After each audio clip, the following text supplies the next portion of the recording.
La educación permanente es el alma de la formación del sistema educativo en general.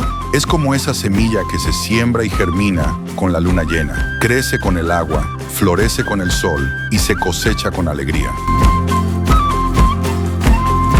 Amondo tamara me opak te que acherecha mi va kwai mere chakarupi che ko ha Elias Kaurei para buscar kwai yapo pe aña ve chakota pe mi chimi vai kwa yapo tema es ese. Nuestra área de acción es el territorio de la autonomía guaraní, charagua y yambae. Sin embargo, también hemos apoyado en otros lugares del territorio de la nación guaraní. En la gestión 2025, hemos desarrollado un curso largo a nivel técnico básico en locución y producción radial cultural con 16 participantes. De igual forma, realizamos 30 cursos cortos con diferentes temáticas en el marco del programa Educación para el Arte y la Cultura y Fortalecimiento de Organizaciones Sociales y Comunitarias, formando 1,224 participantes. Hemos trabajado en 3 grandes temas y que fueron solicitadas por las capitanías guaraní e instituciones de formación. Por un lado, en comunicación con la Escuela de Periodismo Indígena, que contamos con el apoyo de ORE Organización de Apoyo